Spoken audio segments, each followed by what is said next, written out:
혹시 읽다가 도저히 못 읽겠다 하고 덮어버린 책 없으신가요? 오늘은 바로 그런 책, 세상에서 가장 어렵다고 소문난 텍스트의 미로 속으로 한번 들어가 보려고 합니다. 겉보기엔 완전 뒤죽박죽 혼란스러워 보이는데요. 걱정 마세요. 제가 여러분의 손을 딱 잡고 안내해 드릴게요. 자, 준비되셨죠? 마음속으로 떠나는 여행, 지금 바로 시작합니다.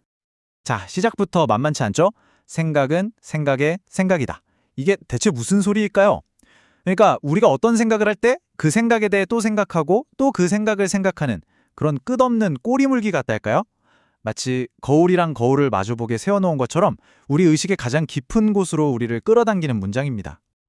그리고 바로 다음엔 이런 문장이 튀어나와요. 정말 기이하고 신화 같죠? 신으로 시작해서 뜬금없이 깃털 침대 산으로 끝나는 이 변신이라니 방금 전에 그 심오한 문장이랑은 완전 다른 느낌으로 우리를 어리둥절하게 만듭니다.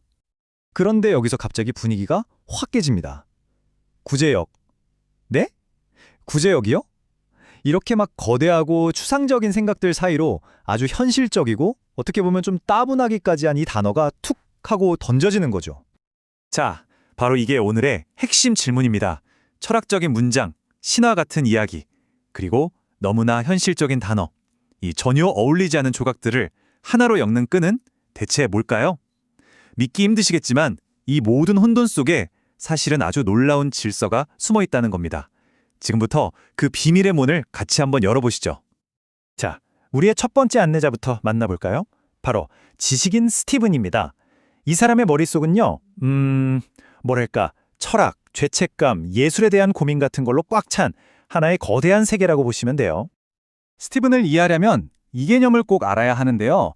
바로 양심의 가책입니다. 이게 고대 영어로는 에젠바이트 오브 인빗이라고 하는데 단어 뜻 그대로예요.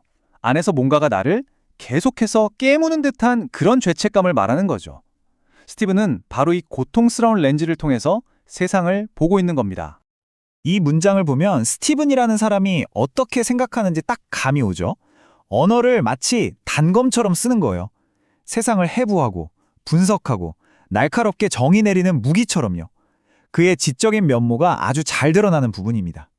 하지만 이렇게 날카로운 지성 뒤에는요, 이런 개인적인 아픔과 배신감이 숨어 있었습니다. 이 문장이 바로 그의 마음속 깊은 상처를 보여주는 거고요. 스티븐의 생각이 왜 그렇게 어둡고 복잡했는지 이걸 보면 좀 이해가 되죠. 자, 그럼 이제 두 번째 안내자를 만나볼 시간입니다. 스티븐과는 정말 180도 다른 인물이에요. 바로 블룸입니다. 이 사람은 도시를 돌아다니는 아주 평범하고 현실적인 사람인데요. 그의 마음은 주변에 보이는 모든 걸 착착 기록하는 살아있는 카탈로그 같아요. 스티븐의 머릿속이랑 얼마나 다른지 확 느껴지시죠? 블룸의 생각은 이런 것들로 가득 차 있어요. 더블린 거리에 아주 생생하고 구체적인 모습들이요. 정육점 주인의 소시지 색깔 손가락, 플럼트리 통조림고기 없는 집은 미완성, 이런 광고 문구, 술집에서 풍기는 맥주 냄새, 지나가는 여자 치맛자락이 찰싹거리는 소리까지. 정말 사소하고 평범한데 너무 생생하지 않나요?